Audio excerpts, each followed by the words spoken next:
you guys? It's Perry from Wrist Check Pod and Super Niche, and I'm with some very special friends today from the watch community. We have my guy right here on my left, Mr. Albert Coombs, Dr. Albert Coombs. Let me get that Only straight. Monday through Friday. Co-founder of CP Time, based out of DC.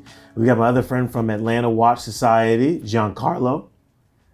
And last but not least, we got the man, you might recognize him, he's sort of famous in the watch community. CQ, the watch guy, co-founder of CP Time. What's happening, guys? What's happening? Going on? Yeah, Good time. So we're here this afternoon in San Francisco, and we're having a discussion about independent watchmaking and collector communities. But first, before we get into that, guys, it's only right, we have to have a wrist check.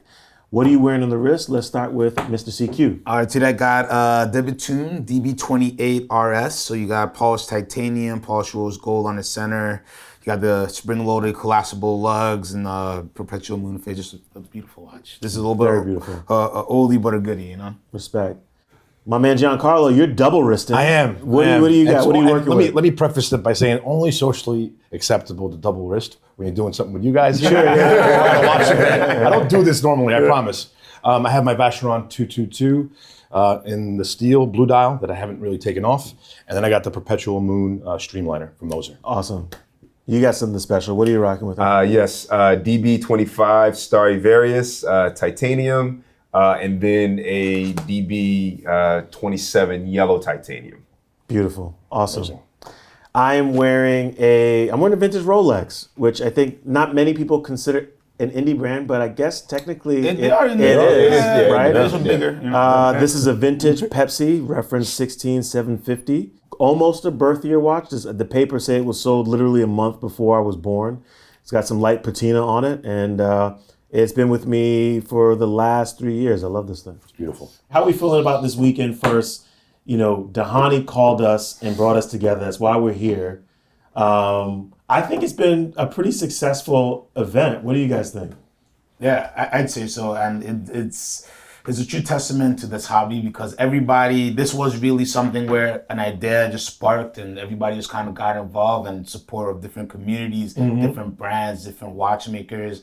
And I think when you saw the event we had yesterday at the hotel, when everybody was together and that energy just felt like everybody knew each other. And some people did, but most people didn't. And so many people traveled to San Francisco just for this event. And what was very funny is like, we're like, okay, you know, who all flew in here? Who's actually going to the Super Bowl? Yeah, not very many of us. Not very many. It was Friday, we're all flying out. And I think that's just a testament to the hobby, to Dhani trying to push something forward and just, you know, to all these great communities coming together. It's awesome so far. I mean, it goes back to the core of like why we do this, is the relationship. Exactly. Right? Like we're all here as friends.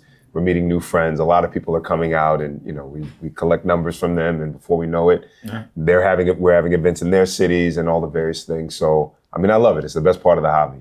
Agreed. And you know, having some of the watchmakers that we had there yesterday, like Kari V, you know, a legend. a legend. Yeah, you know, absolutely. and seeing how humble he is and how, you know, kind he is with his time, right? It was a wonderful experience, and I think for us, you know, helping Dhani kind of put this together was an honor, and I think, you know, hopefully we'll be doing this again soon. Yeah.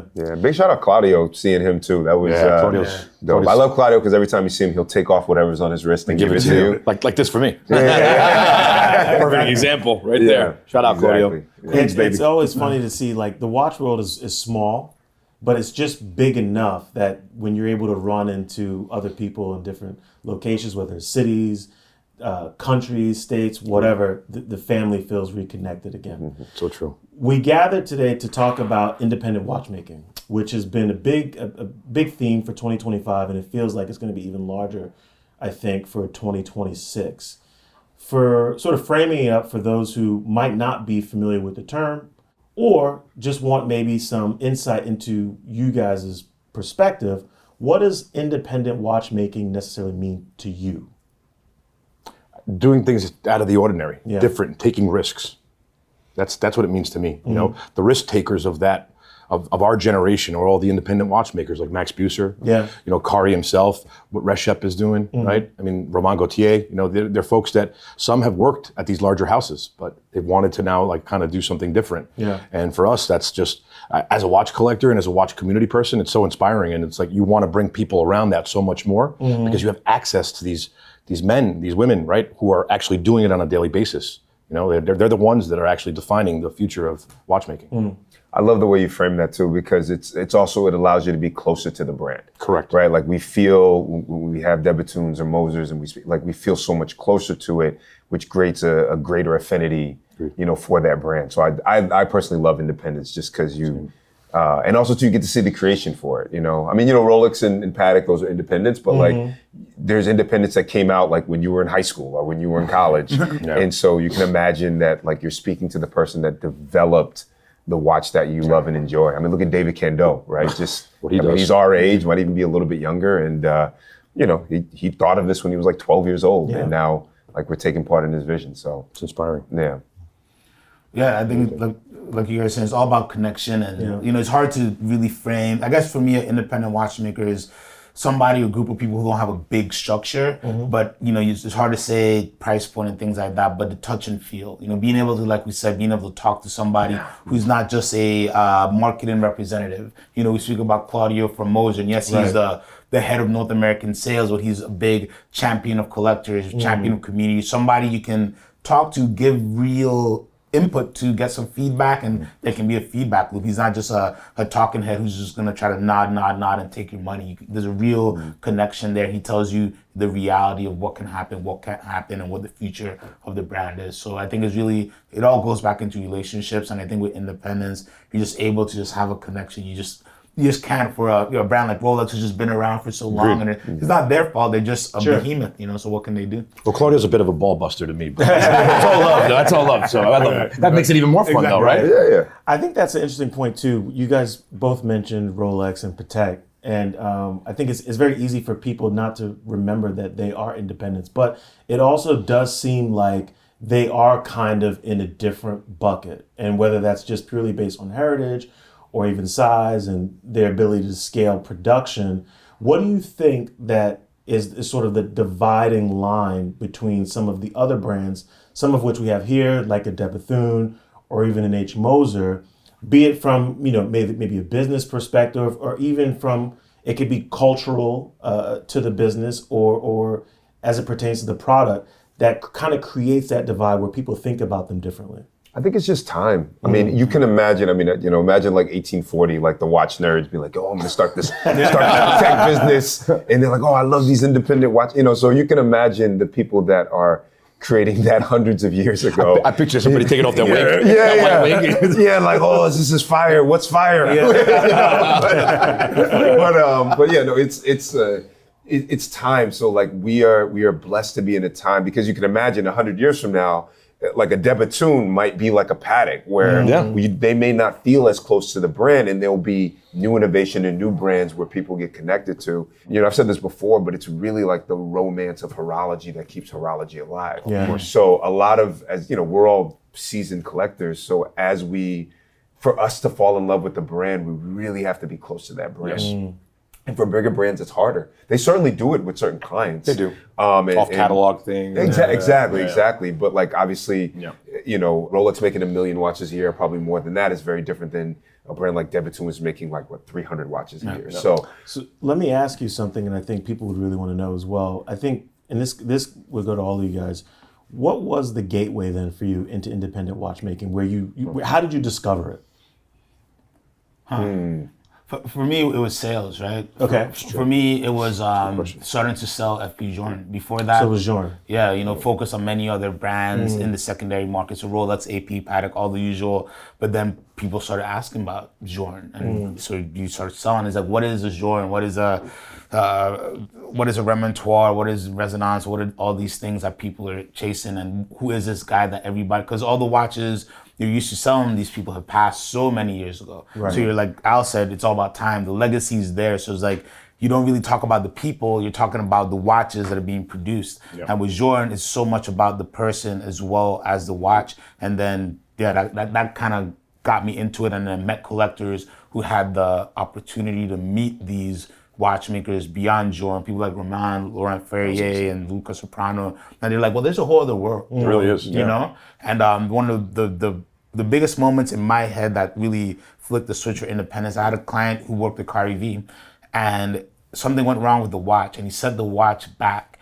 And Cardi Vuitolin himself texted the client and said, hey, this is exactly what went wrong. I'm gonna try this. Like, he gave a whole text message speech about all the things he's gonna try to do to fix the watch. And I've never heard of that ever. Usually just like, hey, your watch is in for service. The watchmaker himself. Exactly. Somebody's gonna hit you up with the estimate, boom, boom, boom. This is the head of the brand. His name is on the dial saying, hey, I think this was a mistake. I think this is how I'm gonna try to improve it. And once I saw that level of connection, I was like, it's a different world out there completely.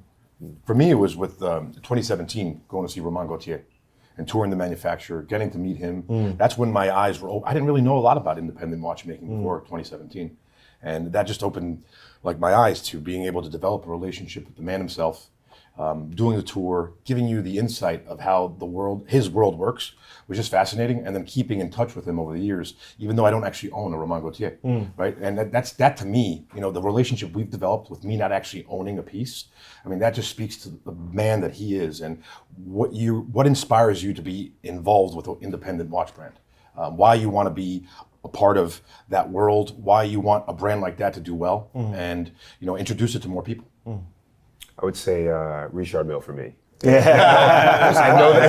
know that might sound cliche, but like for 90% of people don't get to really enjoy and appreciate what like Richard Mille is. They kind of categorize it as like a hype beast or overpriced watch toys and all these various things. Once you start getting into the horology of it, it takes a lot to get you excited about different things. And I like it because it's always a litmus test. Like, will this get me as excited as a Richard Mille? And I mean, you think about their 6701s, the 6702, which is like the iconic TPT version.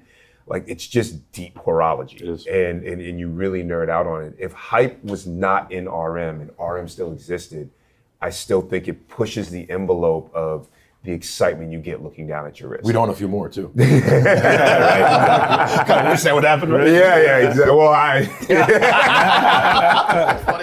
Well, but once you get into that, it's really hard to kind of go back to the big three without really deep diving into the big three, right? Like if you're going AP, you're looking at OpenWorks.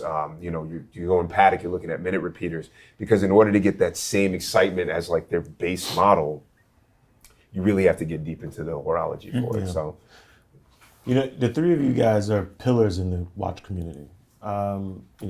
People recognize you everywhere you go. You guys give a lot to the community. What do you think the independent watchmaking has to offer the community, and maybe even through personal experiences that you've shared working with these brands, that the companies like the big three or some of the groups just can't seem to do? Not because they don't want to, but maybe size is something that kind of impedes them from doing that. I think it's experience and connection, right? Like the great thing about what we had yesterday at that hotel event, you had watchmakers, Josh Shapiro, who's able to mingle and interact with so many people. He didn't bring a bunch of watches. I don't think he even had a watch. Like 2 watches. Yeah, exactly. 2 watches. We can't show them. Yeah, exactly. But he didn't come to display. He wasn't in a selling mode. They were just there to interact with people. So you can get to really experience who the person is that you're gonna spend this money with. You're gonna wait 3 years to get a watch. I was just talking to another friend who is so funny. He just put a deposit down. He's like, he's gonna wait 3 years for this watch. He never met him. And I was like, man, I wish you were here because he's such a nice guy. Yes. And you'd feel like, not that you feel bad about putting deposit down, but you'd be even more excited about that money you put down because you met the people. And I think these smaller independent brands are just very, very flexible. And Romain Gaultier is the best example of that, of just getting out there in the people, intermingling with them, having fun, showing them who I am as a watchmaker. You go visit his atelier, you really can see the vision of what he wants to put together. And, I think that's the thing that other brands can't do. Terry Stern can't visit everybody. No. There's so many clients, the legacy's there, his book is already full. So I just think the timing for these independents is perfect, where consumers who are spending this money, they want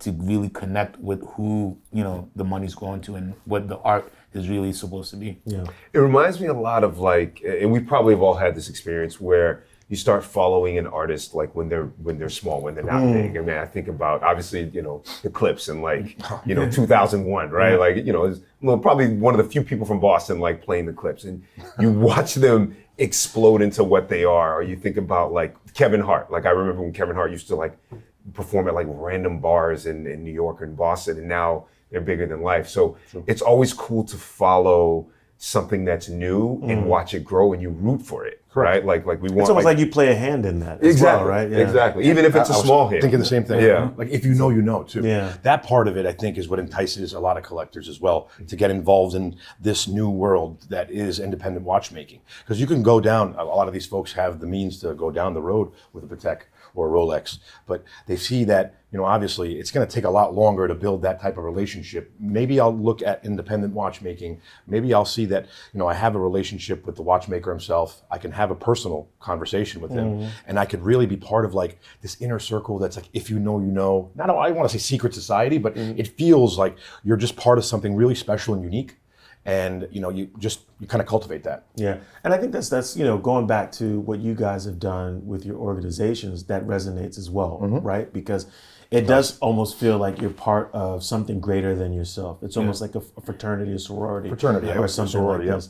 I think the other thing that I love about independent watchmaking is the education. I feel like personally, for me, I can say my education in timepieces has accelerated through independent watchmaking, understanding everything from finishing, the complexity of different movements and how they're, producing these things, problems they're trying to solve, materials they're using. I feel like we're learning more through independence.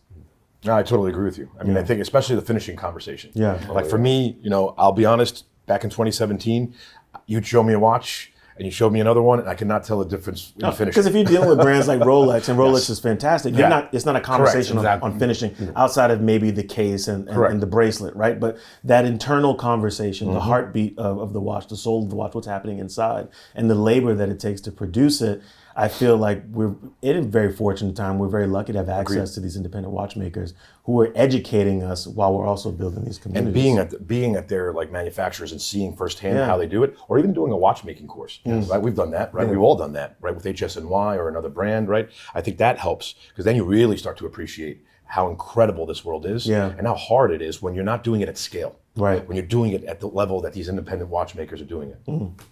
We've got two brands on the table, both of which have been really having their moment, seeing a lot of growth and a lot of popularity. I want to start with H. Moser. What do you think it is about this particular brand, the organization, the Malon family? What is it that they did that seems to have gotten this thing off the ground, and why it's working? You want to start? I would say they're fearless. From the first time I met the Malon brothers, in 2016, 2017, they were just fearless. It was all about being anti-Swiss made, challenging the Swiss norms of watchmaking, and they weren't really afraid. So when they brought the Streamliner, that was another fearless moment. You're creating a whole new integrated bracelet style, something that never has done. This could have easily been a dud, and it turned out to be really good for them. But they just have shown in the past, 10 years, they know how to approach a community. Yeah. They know how to be accessible. Bertrand's awesome. Edouard's awesome. Claudia's awesome. So they're a really good trifecta there of their team, where you can really just touch and feel and really understand what the vision is, and everything they've said they're gonna do, they've done. Everything they've tried to do, they've really made happen. And it's good to see that they haven't just they could have easily just got to the Streamliner and just rode the Streamliner to the end, but they still focus on the other Pioneer platforms, the other unique stone dials, unique tourbillons and things like that. So they're not just safe staying in a pocket. And I think that's the test of a real brand and not just a business venture. And it seems like they have fun with it too. It seems like the brand is like really, really fun. And even when you're in the boutique, they're super social. Nobody feels like they have to be there. Exactly. Right. So, and I actually really like that about Moser. It's like a fun heavy hitter. Correct. Yeah. And even just from the perspective of how they treat their community. Yeah. I mean, we all know the 100%. Moser fan, right? Yeah. Shane, Zach, Rachel, Dr. Ron, like just incredible people, very tight knit, very like close to the brand, and they really just cultivate relationships. I mean, they have tattoos. Shane makes shirts. You know what I mean? Of the Malon brothers, and the Malon brothers themselves, like you said, man, they're just great guys. They are. And Claudio's like a brother, so I love Claudio, and he's the realest. To me, one of the realest, probably the realest brand president in this world that we're in, and he's just very honest, upfront, no BS, and that's what you love him. No, I love it about that. And there's another thing I want to touch on. I want to touch on design really quick, because I think that these two brands, and this is De Bethune, have something really incredible in common. What Moser was able to do with the Streamliner, I didn't think it was possible prior to seeing this watch that a brand could create another integrated sports model as a platform in a very unique way. And they did it.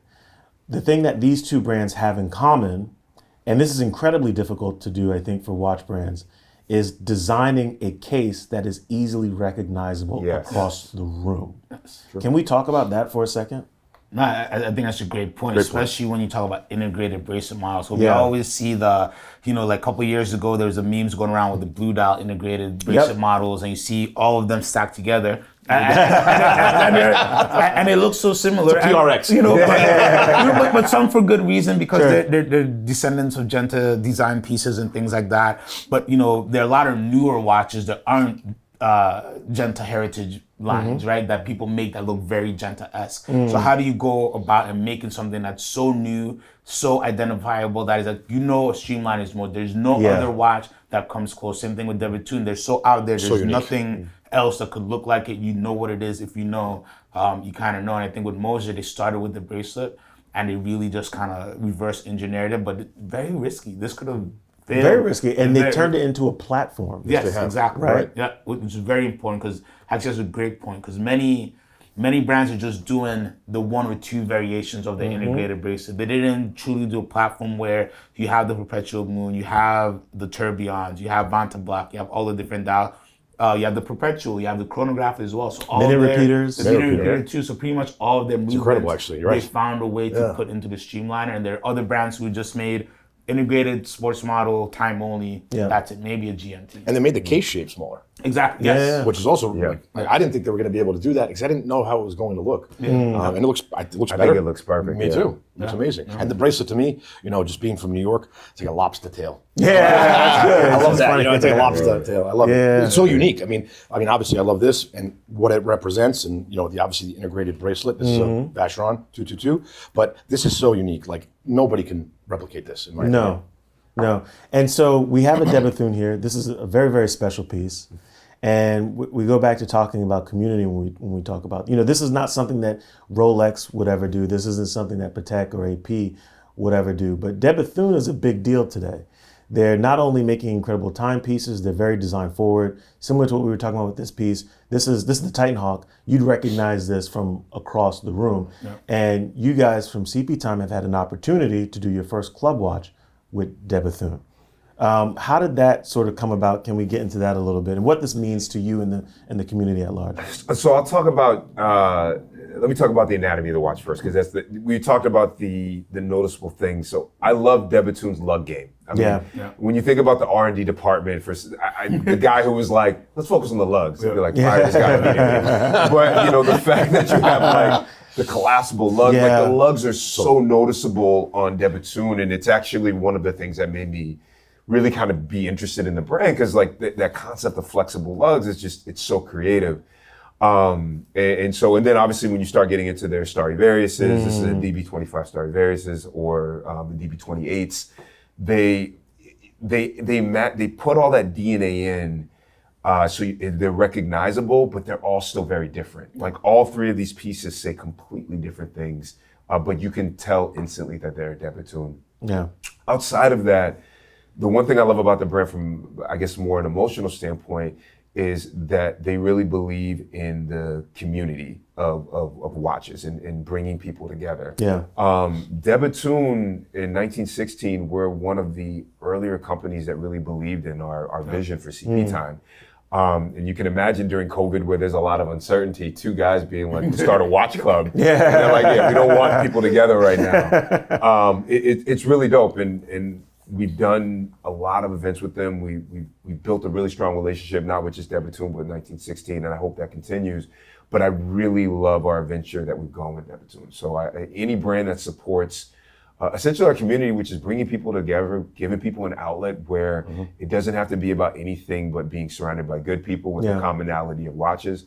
You'd be surprised how many people come to our meetups who don't own watches, and they still feel comfortable in at home. And I think that's the best part. You know, I've said it many times, but the watches are a vehicle to connect us together. Come for the watches, stay for the people. There you go. The other thing I love about this watch, you made a point to talk about the lugs. From a design perspective, this thing is so thoughtful because you have a very traditional case in the watch itself, right? But they've added the lugs to it in a way where they're separate, but they're still in unison with the design, which makes for an incredible wearing experience. And you know, when you think about like shaped cases and lugs, you'd never see anything like this before. You know what I'm saying? Where you don't sacrifice. It's still a perfectly round circle, 360 degrees. You got the crown up top, and you've got this like the lug system that acts like a bridge that flexes. You know what I'm saying? This is an incredible experience. It makes for a really, really comfortable timepiece.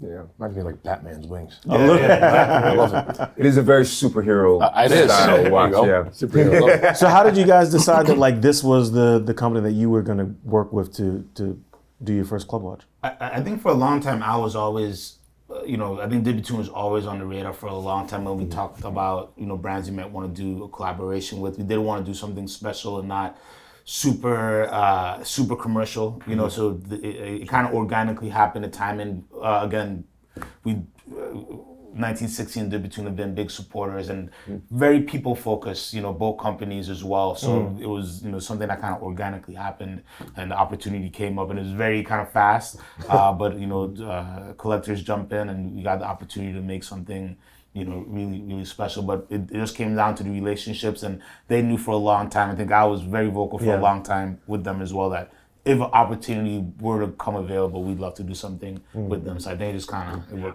I've turned down, I mean, we've talked about it before, but like I've turned down a lot of club watches, and not that there weren't brands that I love. I mean, there's so many brands that I love. We talked about Formex and Tudor, and like a lot of people wear Christopher Ward, we're like, all right, we definitely want to revisit it, but for our first one, we had to make it special in a way. Like, so, we only have 5 for our 5-year anniversary. It was very hard to choose who got them. It was, it was really, that was probably the hardest part about the whole thing. Cause like, there's so many people I wanted to have the opportunity to do it, but it's your first swing at it, right? I know that anything we do from here, if we're trying to make a more accessible piece from an affordable standpoint, if we want to make something, I don't know, anything else that we do, I feel like this kind of represents a lot of what CP Time is. It's unique, it's welcoming, it's casual, it's still a heavy hitter, right? It matches my jacket. Right? Yeah.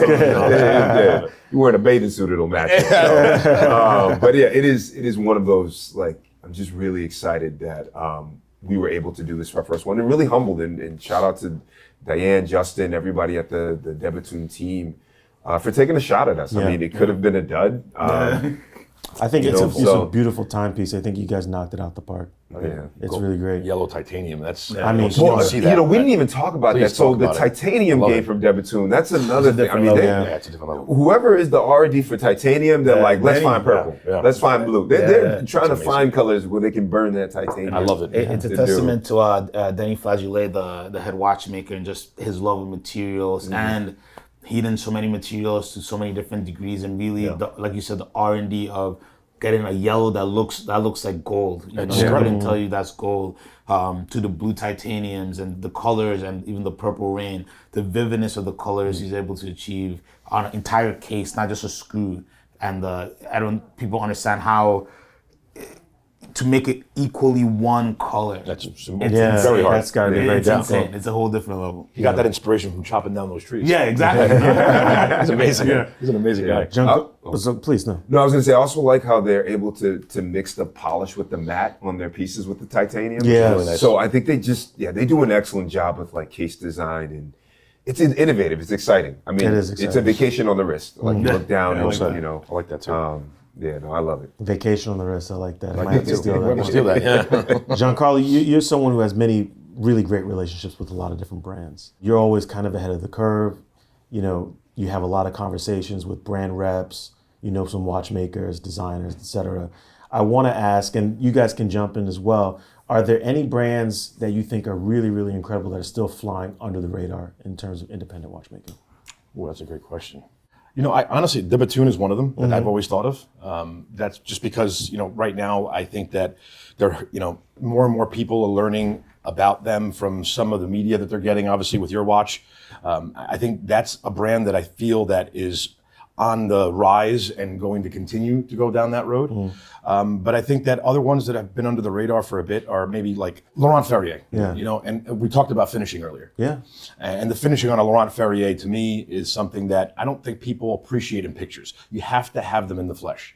Once you have a Laurent Ferrier in the flesh, you hear the story about Laurent himself, who's obviously still around and was so influential at Patek, and then coming over to his own brand and doing what he did and focusing on that finishing. When you see these pieces in the flesh, I mean, it's incredible to see, compare them to others that are, you know, obviously well finished, but he really took it to another level, in my opinion. So I would say Laurent Ferrier. I would say sleeper old school brand, Breguet. Breguet is actually one of my favorite brands. I don't own any Breguets currently, but they are one of my, if you want Patek quality, uniqueness, and walk into a room and not see anybody wearing your watch, go Breguet. You can pick them up on the gray market. They're absolute heaters. Yeah, if I were going to go old school, that would be my brand. New school, David Cando. I mean, you all know I'm on a David Cando kick right now. I mean, I love what David is doing. Yeah, exactly. Like I mean, his watches are waterproof, which I would say is probably, you know, most of you guys know how I am. I beat up all my watches. I like to jump in pools. And so the fact, like when I had a conversation, it was like, yeah, you can go jogging, you can go in the pool. It's like, you just rose up there. Same with me. I agree with Yeah. Like And another great lifestyle example watches. of someone who's been able to kind of create a new case design and experience with handling a watch that you haven't seen before. You think about the crown and how that works, right? The whole push down and then turn, and then just the design of the case itself and how like the time displays sit on top of it. We have exposed guilloche. Yeah. I've never experienced I love that before. The 30-degree tourbillon with that Incredible. sphere on it. I mean, it is. Yeah, he is producing absolute heat. Yeah.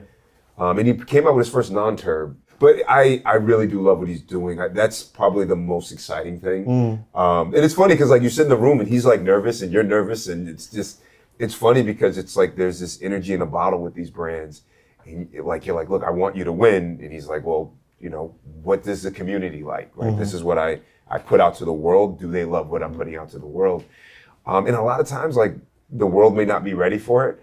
Cost is also a challenging thing. Everything goes up. So like, you know, you make this incredible product and it's at a price point that is very rarely obtainable, but you have to kind of believe in that product and hope that it'll get there. What is your man in Switzerland? His new brand, Bever. Oh, Biver. Jean-Claude, the legend, and his son Pierre. Yeah, they're doing incredible work. Yeah. Exactly. Very, very good. So, but that's one where like the quality and price point the world might not be ready for it yet, but I think eventually people will be able to see and recognize the value that's in it. Some honorable mentions like Arnold & Son. Great And brand. Angelus too, what they're doing, right? I think that it needs to be recognized what they're bringing to the table, especially Arnold & Son. I mean, I love Angelus, but Arnold & Son, some of that casework, some of the dials that they have, that turquoise, I'm obsessed with. Oh my God. And the loom that comes with it, everybody that knows me knows I love playing with the loom, right? Incredible watch, incredible company. Yeah. They give you, so it's weird, I think Arnold & Son, unintentionally or intentionally, is the only brand that's in Journe's lane, right? They're the only ones that have pieces that will give you a similar feel to Journe, but obviously they're not Journe. And I think it's a cool avenue to look at if you're like, all right, I don't have 10 years to wait for a watch, right? But like I want to get into formal pieces like that. There's not a lot of brands that have that very feminine quality with the complications. I agree. That do that. So yeah, I really do like Arnold & Son. Journe aesthetics are obviously absolutely gorgeous too. But yeah, no, Arnold & Son's a great call. One more American company that I've been on a kick of, 1776 Atelier. And they're doing about 80 to 90% of the watchmaking, the production in the United States. Yeah. And they're doing the guilloche, not like on Josh Shapiro's level, but they're doing it in their own way, and it's incredible to see that happening in Columbus, Ohio, out of all places in the country, right? It's really exciting. Our friend Dahani wasn't very happy when I mentioned Columbus, Ohio, because it is Michigan reference in Ohio State, but incredible work, 1776 Atelier. Yeah. What role do you see Atlanta Watch Society, CP Time, playing in terms of understanding and having access to independent watchmaking? Just bringing the folks, bringing the brands to the community. Yeah. I think that's what we could do, and making, like, not repeating like the same activations every year, right? With the same brands, keeping it fresh, continuing to educate with brands that people haven't seen in the flesh before. That's, to me, what inspires me to continue to do what I do, is continuing to bring brands that have never been to Atlanta or some of the other markets that we're in, and they get to learn more about some brands that they probably would have never handled unless they came to one of our events. Yeah. I think it's a very delicate situation that the three of us are in, because what we really do is we create a safe space, right? Yes. A place where, like, somebody can come in with a little bit of knowledge, a lot of knowledge, but we allow them a place where they can be authentically themselves. Yes. And it's the best environment to bring somebody in to introduce their product, right? Because there's no pretentiousness. It's none of those things that are there, from PRXs to grand complication paddocks. Everybody's in the room. Most people's watches are off. I mean, we know as soon as we walk in the event, our watches are on the table somewhere while we're communicating. But I think it's the best part, because it's what literally creates the safe space. Taking off your watch, which may be worth God knows how much, here, try it on, is like, it's like breaking bread, I totally agree. in the watch community. And that's how you let you know, hey, this is a safe space. Yep. I'm giving you this. I don't think you're going to run off. I don't think any of those things. Enjoy it, and then walk and go away. You see the emotion in the person's eye you're handing it to, too. If they've never been to a watch event before, and they're like, "Oh my God, what are you handing me?" Right? It's a beautiful thing. Yeah, Right? but that's what we do, and I think that's what's special about our communities. And the companies that see that, they've been in the room. We have these events. They recognize, oh, okay, I can go into this room and present myself as I am, and it is my job to win people over, but I have them in the best state to win them over. Right. Yeah. It's not like going to an event where they pay to come in and, it's like, all right, impress me, right? It's more just, hey, come as you are. It doesn't matter if you've never bought a watch in your life. We're going to introduce you to this world and make you actually enjoy it. The issue with introducing, sometimes the wives get mad at us because we've introduced them and they've gone down a rabbit hole. They go down the rabbit holes, some of these guys, right? Bad influences. How about you?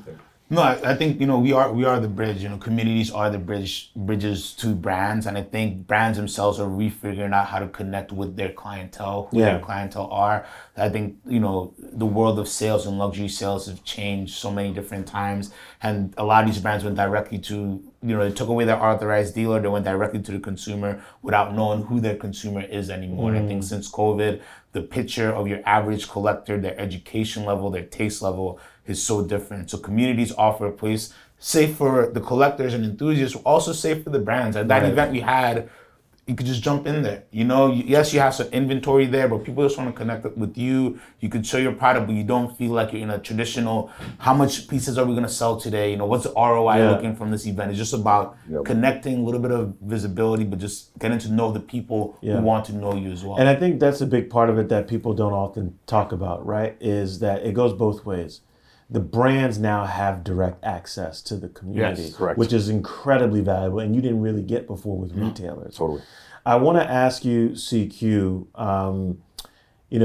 being in the business as long as you have, working with brands sort of behind the scenes, where do you see independent watchmaking going in the next 5 to 10 years? Or what do you hope to see?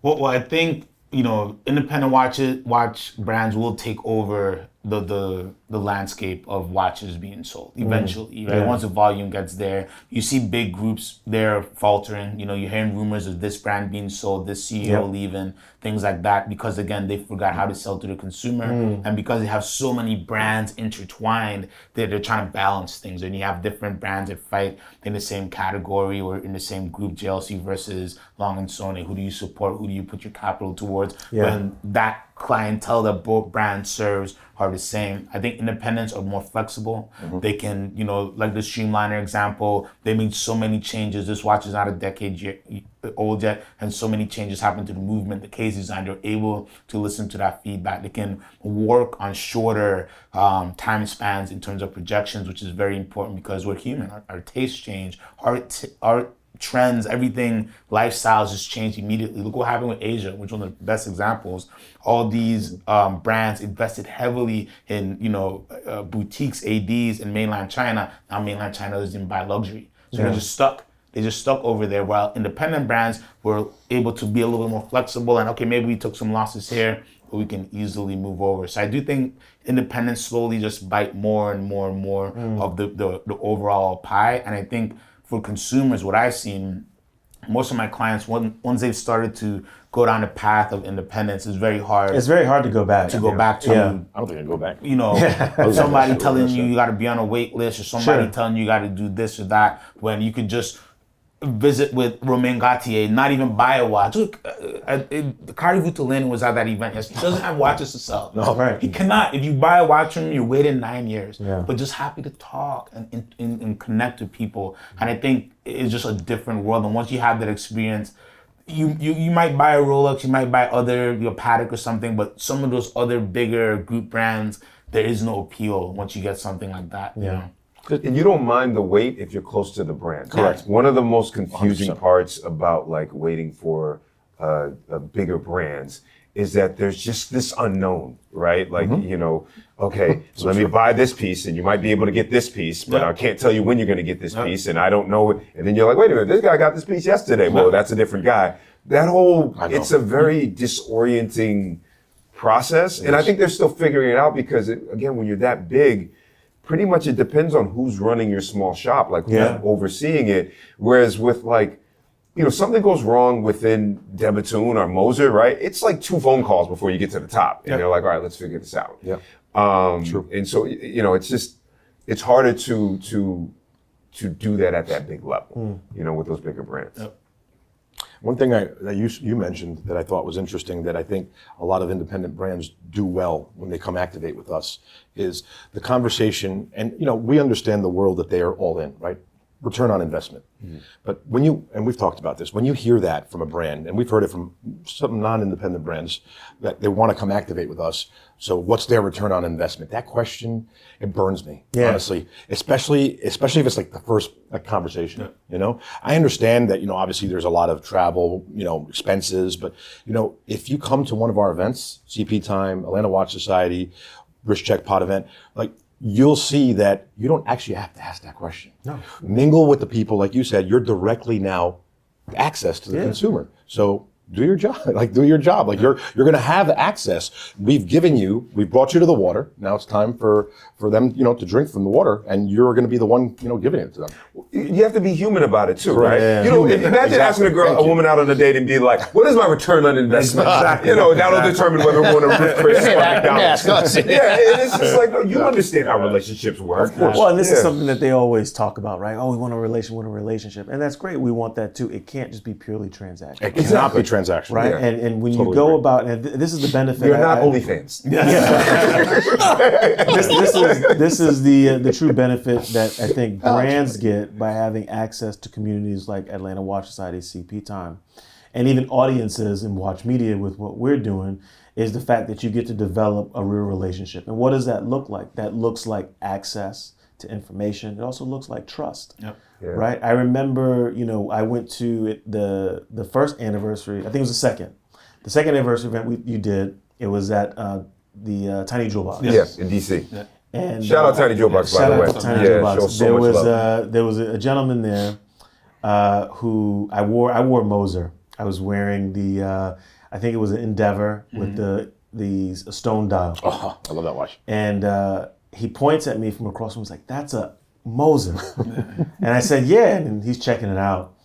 And we did an event in DC last year. Before he came to the event, he said, "Hey man, I'm looking for a watch. I got about X amount of dollars to spend. What should I get? These are the brands I'm looking at." And I say to him, "Listen, if just value retention is the most important thing to you and that's it, get a Rolex." Yeah. But If that's still important, you want a brand that you can grow with. You're looking with something that's going to hold value for the most part, but the experience is going to be different. You're going to walk in the rooms and watch people are going to know, like, man, what's that? What's happening here? I was like, you should really look into H. Moser. And he bought a Streamliner just a couple of days before the event. Wow, that's awesome. Like, and this is what I love about even working with this brand. They get that. They recognize that, right? We got a long runway ahead of us. It's not just about today. We're building customers and relationships that will serve us tomorrow and in the future. I want to say thank you guys Thank you for joining me today. This has been a lot of fun. I had a lot of fun here in San Francisco hanging out with Likewise. you. And if they end with one question, I'll say, who do you think is going to have, maybe who are you looking forward to having a very impressive year in 2026? Outside of these two who've had really good years already, in terms of independent watchmaking, who are you looking forward to, like Watches and Wonders, or even thereafter, like, okay, I'm waiting you guys to really bring it? I think Romain Gauthier. Yeah, me too, man. To be honest with you, I think right now, as somebody who's been around the genre explosion and all of that, I think the mixture of technical ability, the strength of his business and the inner workings of how it works, his vision, and how he interacts with clients and community, there really isn't a better bang for your buck right now. You know, between, of course, the other brands we love, but right now, if I had to put money on one other brand stepping into the same lane as Jordan right now, it would be Romain Gauthier. I agree with you on that too, because when I think about even the audience and people I've run into recently, we ran into an older gentleman last night who was wearing one. But then you think about his model, the C, right, which is a sports watch. I know a couple of young guys getting into watches that are buying these watches. And so when you can talk to a very wide demographic like that, I think it shows that you have the ability to extend the life of your brand. Exactly. And that's everything. Yeah. I agree. Yeah, Romain Gauthier. I mean, I couldn't have said it better, CQ. Yeah, I would say Roman and then David Candel. Yeah. David Candel David can as well, get production level up because I think they're 25 pieces a year. I think he can explode too. But Roman, he's a class act. He's a class act. Really class act. Yeah. Shout out to Mo too. His right hand. Mo's a good guy. Well, you guys heard it here first. This has been a really great special collector's conversation with some buddies of mine. Where can they find you guys? Social media, the internet? CQ_ the watch guy everywhere. There we go. I love it. Atlanta Watch Society, the Watch Society official, and at Gentle Lojo. I would say official CP time. Yeah. And you can find me at Rich Check Pod at Super Niche. And we'll see you soon. Peace. Peace.